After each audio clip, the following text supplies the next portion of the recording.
I truly thought it was common sense. I thought it was common sense to, treat the customers how you want to be treated and just, you know, it'll reciprocate back, just treat them nicely, treat them well because you never know if there'll be a customer in the future. You never know if they're gonna, start complaining to you on Facebook. And I wasn't appalled, but I was a little surprised that there's still some companies who don't really take care of their customers. All right. So what happened was I was having a chat with my dad recently, and he's been, I'm not gonna name the company, but he's been using this was it cable service for a couple years now, and so it was time for him to renew it, and he's like, hey, can I get like a like a small discount, just like a friendly discount for just being with you guys all the years. And then the service guy was like, sorry, no, we can't do that. Would you like to continue your service? And then my dad, like, I wasn't surprised, but my dad just like, he was like surprised to hear that. I was like, what? What? And it was just, when I heard that story, I was actually surprised because the company is just throwing away money. Like, if for a subscription for cable, it was like what, $150 per month? And just for like, let's say you wanted to subscribe for another 2 years, the company just literally threw away $3,000. And that's not considering, like, my dad, I wouldn't be surprised if he started telling the story to his friends and maybe on social media. Maybe a couple people saw this. Maybe they're considering not using cable. And if they saw this post, well, they're going to be losing probably a couple more people not interested in cable. And that's like, what, 3,000 for one person? Let's say 4 people decided not to do it. That would equal around, what, 12K? They just threw away approximately 12K in theory just from this one act of just not treating your customer right. And that's the takeaway for is not just to treat your customer just right. I want you to treat them like your best friend.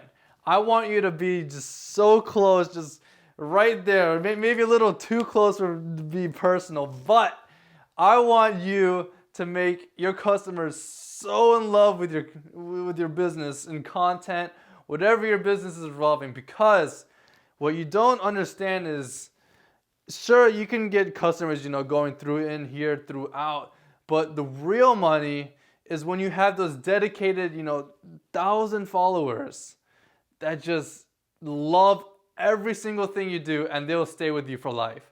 Because the lifetime customer value is, if you treat them properly, if you always consider your promises and then you over deliver every single time, well, they're going to be sold on you. And what's going to happen is when they are oversold, you kept over delivering whatever you said you were going to keep doing, is, yeah, sure, you're going to have those customers where, they'll stay with you for a year and then maybe, something happened and they can't, buy into your subscription anymore. And then, years pass and then they forget about it. Whereas someone, if you treat them properly, maybe 1 year goes to 10 years over time. And that 10-year subscription, let's say the subscription was like, let's put it $100 a month. Okay, let's do easy math right now. So that's around, let's say you make around 1.2K, okay? And if you expand that over 10 years, that's 12K from one person. And he's happy to spend it because you're delivering on what you promised, compared to, let's say you get 9 people, okay? 9 people who only did for 1 year is, it's, or 10 people for 1 year, okay? Let's make it equal math. So 12K from one person or 12K from 10 people just did 1 year each. Now, I would say it's not good to put all your eggs in one basket. So that one person, it's just, if it's only one person paying bills, I'd say diversify. But if it's like 1,000 people compared to, what would the math be, a million people for 1 year, I would say just take the 1,000 fans, because what's going to happen is you're building a very, very tight community compared to these 1 million people that, they're semi-engaged with your content, semi-not engaged. And what you really want is people who, maybe not worship you, but, they really love what you're doing. Okay. So how the heck do you start doing this? Okay, let's say you're doing a newsletter subscription. Okay, people sign up for you to buy this I don't know, this super high price content. Just like Ben Settle, what he does is he just sells a newsletter for $100 a month, which gives valuable information every single month. Now let's say you're doing the same exact service, okay? So $100 a month. Now how the heck do you make it so that it's really, it over delivers on the customer experience? One thing you could do is you could find out their mail address, okay? And you email them something that's of value, okay? Something that you would appreciate, maybe something that says like a little pin badge that like shows that you joined the club. Maybe a thank you letter, a handwritten thank you letter. Maybe you could just have a picture of a dog, say I hope it cheers up your day.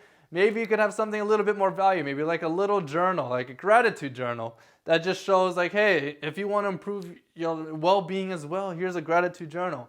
What you want to do is just show that you really care about them being part of your subscription. Like any of this is not necessary. They're already happy with, the newsletter, right? It's already over delivers. But what if you over deliver and the over deliver, all right? Just like over deliver inception, okay? What you want to do is you want to make them an incredibly loyal fan, and you do this by, sure, you can keep giving more stuff, but you can also give your time, just like Gary Vee. That's why he has a giant loyal fan base, is because he tries to comment personally on every single comment. Now, it could be giving your time, it can be giving something away useful, or it could just show your appreciation somehow, show that you make a video for them. What you want to do is, one, you want to not piss off your customers. Two, you want to make sure that you turn them into like loyal best friends. And three, you do that by over-delivering on your over-delivered promise, okay? I hope you found something useful. I'd appreciate a like if you enjoyed this, or a subscription. I'm always down for subscriptions. Helps me boost my ego, my confidence. I always enjoy a little boost of that. All right, I hope you enjoyed this content. I'll see you later.